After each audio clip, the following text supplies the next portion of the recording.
তো ক্যালকাটা ইউনিভার্সিটির আন্ডারে তোমরা যারা অনার্সের স্টুডেন্ট রয়েছো, অর্থাৎ হিস্ট্রি অনার্স, তোমাদের তিনটে পেপার পড়তে হবে, ডিএসসিসি 13, ডিএসসিসি 14 এবং ডিএসসিসি 15। আমি তোমাদের ডিএসসিসি 13 পেপারের লাস্ট মিনিট সাজেশান নিয়ে আজকে আলোচনা করে দিচ্ছি। তোমাদের এখান থেকে যে প্রশ্নগুলো মোস্ট ইম্পর্টেন্ট, তোমাদের 20 নম্বরের জন্য যে প্রশ্নগুলো পড়তে হবে এবং 5 নম্বরের জন্য যে প্রশ্নগুলো পড়তে হবে, আমি সেগুলো তোমাদের বলে দিচ্ছি। তোমরা এখন থেকে সেই প্রশ্নগুলোকে রেডি করো। তোমাদের পরীক্ষার আর 1 মাস বাকি। এখন থেকে যদি একটা করে প্রশ্ন রেডি করে রাখতে পারো, পরীক্ষার সময় তোমরা কেউ নিরাশ হবে না। আর একটা কথা তোমাদের বলে রাখি, তোমরা যারা অনার্সের স্টুডেন্ট, তোমরা আগেও এই সিলেবাসে সিবিসিএস আন্ডারে পরীক্ষা হয়ে গেছিলো।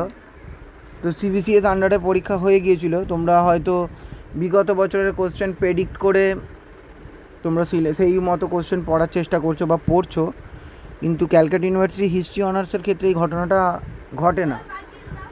কারণ যে প্রশ্নটা গত বছরে এসেছিলো সেই প্রশ্নটা এবছরও আসতে পারে, এরকম কোশ্চেন অনেকবার দেখা গেছে 6 সেমিস্টারে হিস্ট্রি অনার্সের ক্ষেত্রে। তো তোমরা অনেকে আমার ভিডিও দেখছো না, বা হয়তো তোমাদের ভালো লাগছে না। এছাড়া তোমাদের আরও অনেক ভালো ভালো চ্যানেল রয়েছে যাদের টাইপিং করে লিখে দেয়। আমার হাতের লেখাও হয়তো ভালো না, তোমরা বুঝতে পারো না, তাই হয়তো অনেকে আমার ভিডিও দেখছো না। তো সেটা আমার কোনো সমস্যা নেই। তো আমার মোদ্দা কথা যেটা, তোমাদের যে প্রশ্নগুলো পড়তে হবে সেই প্রশ্নগুলো আমি তোমাদের বলে দিচ্ছি। 20 নম্বরের জন্য যে প্রশ্নগুলো তোমরা রেডি করবে দেখে নাও। প্রথমে পড়ো, ভারতের সামাজিক এবং রাজনৈতিক জীবনে রামমোহন রায়ের ভূমিকা আলোচনা করো। ভারতে জাতীয় কংগ্রেস গঠিত হওয়ার আগে সামাজিক এবং রাজনৈতিক সংগঠনগুলির ভূমিকা বিশদে আলোচনা করো। ভারতের জাতীয় কংগ্রেসে নেতাজি সুভাষচন্দ্র বসুর আজাদিন ফৌজের ভূমিকা বিশ্লেষণ করো। ভারতের সংবিধানের গুরুত্বপূর্ণ বৈশিষ্ট্যগুলি বিশদে আলোচনা করো। জোট নিরপেক্ষ আন্দোলনে নেহরুর ভূমিকা বিশ্লেষণ করো। ভারতের রাজনৈতিক চরমপন্থী আন্দোলনের উদ্ভব এবং বিকাশ আলোচনা করো। আইন অমান্য আন্দোলনের গুরুত্ব এবং সীমাবদ্ধতা সংক্ষেপে আলোচনা করো। 2 বিশ্বযুদ্ধের মধ্যবর্তী সময়ে সংগঠিত শ্রমিক আন্দোলন সম্পর্কে আলোচনা করো। জাতীয়তাবাদী আন্দোলনে অংশগ্রহণে গান্ধীজির অনুপ্রেরণা কতটা দায়ী ছিল? 1, 2, 3, 4, 5, 6, 7, 8, 9। আর একটা প্রশ্ন আমি বলে রাখছি, এই ভারতের জাতীয় কংগ্রেসের প্রারম্ভিক পর্যায়ের 1885 থেকে 1905 কার্যকলাপের সংক্ষিপ্ত মূল্যায়ন করো। এই প্রশ্নটা আরেকটা প্রশ্ন যদি পারো, 2 বিশ্বযুদ্ধের মধ্যবর্তী সময় ভারতের কৃষক আন্দোলন এবং জাতীয়তাবাদী রাজনীতি সম্পর্কে আলোচনা করো। এই 11টা প্রশ্নকে তোমরা রেডি করো। এখান থেকেই তোমরা 6টা প্রশ্ন পরীক্ষায় দেখা পাবে। তো এখান থেকে তোমরা 3টে প্রশ্ন লিখতে হবে। তো আমি 11টা প্রশ্ন তোমাদের দিয়ে রাখলাম। এই 11টা প্রশ্নকে রেডি করো যারা ডিএসসিসি 13 হিস্ট্রি অনার্সের স্টুডেন্ট। এবং 5 নম্বরের জন্য তোমরা কোন প্রশ্নগুলো পড়বে দেখো।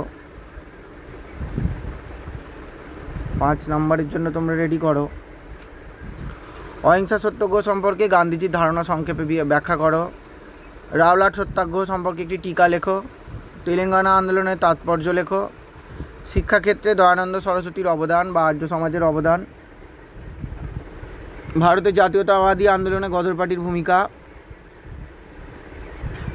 তেভাগ আন্দোলনের গুরুত্ব। স্বরাজ্য দল কেন গঠিত হয়েছিল? মুসলিম লীগের লাহোর অধিবেশন। মহারানীর ঘোষণাপত্র। সাম্প্রদায়িক বাটোয়ারা নীতি এবং পুনা চুক্তি সম্পর্কে সংক্ষেপে লেখো। ভারতের সংবাদপত্রের উত্থান সম্পর্কে আলোচনা করো।